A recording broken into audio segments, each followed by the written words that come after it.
Class 6 geography का chapter our earth and the solar system का 7th module पढ़ेंगे।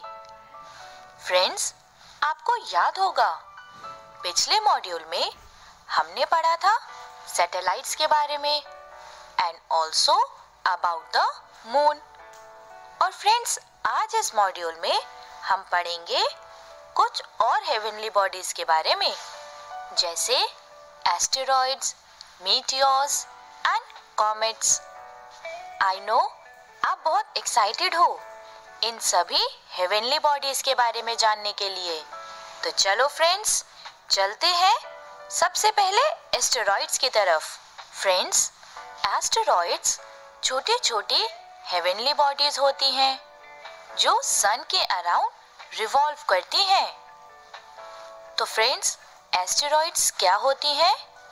Asteroids छोटे छोटे हेवनली बॉडीज होती हैं जो सन के अराउंड रिवॉल्व करती हैं, मतलब सन के चारों तरफ घूमती हैं।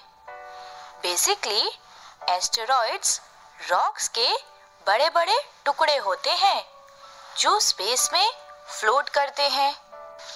देखो अपने स्क्रीन पर, कितने एक्साइटिंग है ना ये फीचर हमारे यूनिवर्स का। तो फ्रेंड्स, एस्टेरॉइड्स रॉक्स के बड़े बड़े टुकड़े होते हैं जो स्पेस में फ्लोट करते हैं, और ज्यादातर एस्टेरॉइड्स मार्स और जुपिटर के बीच में प्रेजेंट होते हैं। और इस रीजन को, यानी the region between Mars and Jupiter, इसे एस्टेरॉइड बेल्ट कहते हैं। क्या कहते हैं? एस्टेरॉइड बेल्ट, क्योंकि इस रीजन में एस्टेरॉइड्स लोकेटेड हैं। तो फ्रेंड्स, अगर आपसे पूछा जाए कि एस्टेरॉइड्स कौन से दो प्लैनेट्स के बीच में लोकेटेड है, तो आप क्या रिप्लाई करोगे? आप रिप्लाई करोगे that asteroids are located between Mars and Jupiter. और फ्रेंड्स, ये भी हमने जाना कि जो मार्स और जुपिटर का रीजन है जहां पर एस्टेरॉइड्स होते हैं, उसे एस्टेरॉइड बेल्ट कहते हैं। इन्हें प्लैनेटॉइड्स या माइनर प्लैनेट्स भी कहा जाता है, क्योंकि फ्रेंड्स जो एस्टेरॉइड्स हैं वो प्लैनेट्स की ही तरह सन के अराउंड रिवॉल्व करते हैं। और साइंटिस्ट का ये मानना है कि एस्टेरॉइड्स एक प्लैनेट का ही पार्ट है जो कई साल पहले एक्सप्लोड हुआ था। सो फ्रेंड्स, एस्टेरॉइड्स के बारे में तो तुम समझ ही चुके हो। अब आगे बढ़ते हैं और जानते हैं एक और हेवनली बॉडी के बारे में, और वो है मीटियोर्स। फ्रेंड्स, मीटियोर्स क्या होते हैं ये जानने से पहले आप मुझे एक बात बताओ। क्या आपने कभी नोटिस किया है कि रात में एक ब्राइट सी लाइट दिखाई देती है स्काई में, जो बहुत तेजी से मूव करती है? इन्हें मीटियोर्स कहते हैं। इन्हें फ्रेंड्स हम शूटिंग स्टार्स के नाम से भी जानते हैं। अब तो आप समझ ही गए हो कि मैं किसके बारे में बात कर रही हूँ। सो फ्रेंड्स, मीटियोर्स रॉक्स के स्मॉल पीसेस होते हैं जो सन के अराउंड मूव करते हैं। फिर से रिपीट करती हूँ, मीटियोर्स रॉक्स के स्मॉल पीसेस होते हैं जो सन के अराउंड मूव करते हैं। फ्रेंड्स, ये बहुत छोटे होते हैं साइज में, इसीलिए विजिबल नहीं होते। और मीटियोर्स हमें स्काई में सिर्फ तभी दिखाई देते हैं जब वो अर्थ के एटमॉस्फेयर में एंटर करते हैं।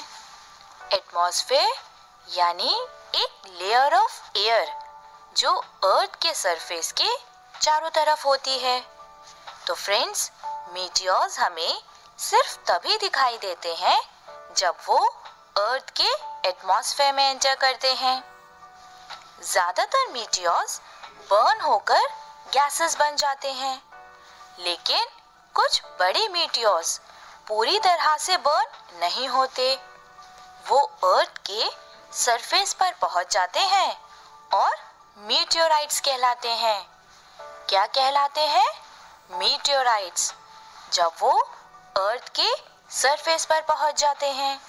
अब सोचो फ्रेंड्स, जब अर्थ के सरफेस पर पहुंच जाते हैं तो हमारी अर्थ पर इन मीटियोराइट्स का क्या असर होता है?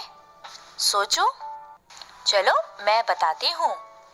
मीटियोराइट्स का अर्थ पर ये इफेक्ट होता है कि जब वो अर्थ से टकराते हैं तो बड़े बड़े डिप्रेशंस यानी गड्ढे हो जाते हैं, जिन्हें हम क्रेटर्स कहते हैं।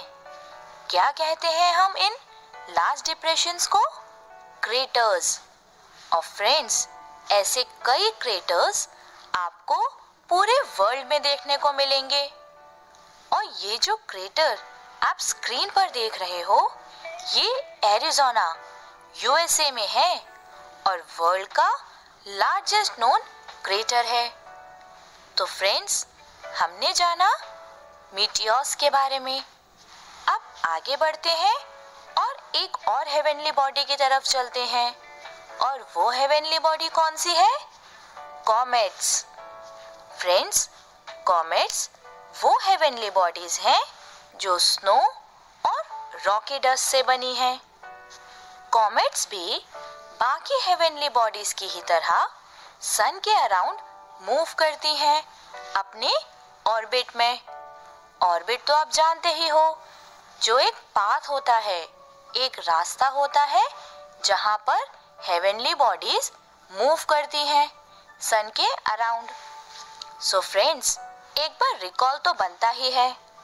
कॉमेट्स हेवनली बॉडीज हैं जो स्नो और रॉकी डस्ट से बनी हैं। कॉमेट्स भी बाकी हेवनली बॉडीज की तरह सन के अराउंड मूव करती हैं।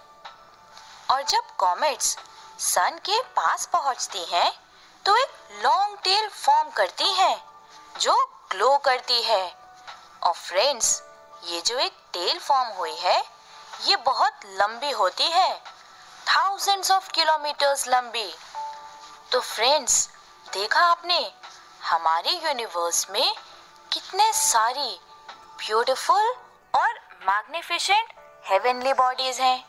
और इन सभी हेवनली बॉडीज के बारे में हम पढ़ चुके हैं। तो चलो अब रिकॉल करते हैं कि इस मॉड्यूल में हमने अब तक क्या पढ़ा।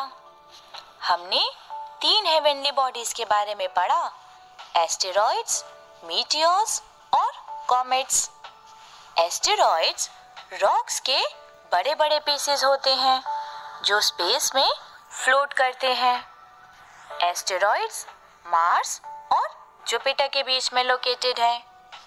Meteors small pieces of rocks हैं जो सन के अराउंड रिवॉल्व करते हैं। कॉमेट्स वो हेवनली बॉडीज हैं जो स्नो और रॉकी डस्ट की बनी हुई है और सन के अराउंड रिवॉल्व करती है। So friends, it's time for a quick revision. We've learned in this module about 3 heavenly bodies, and those are asteroids, meteors and comets. Asteroids are large pieces of rocks floating in space. They are located between Mars and Jupiter. Meteors are small pieces of rocks that revolve around the sun, while comets are heavenly bodies made of snow and rocky dust that revolve around the sun. So friends, ये था हमारा 7th module. I am sure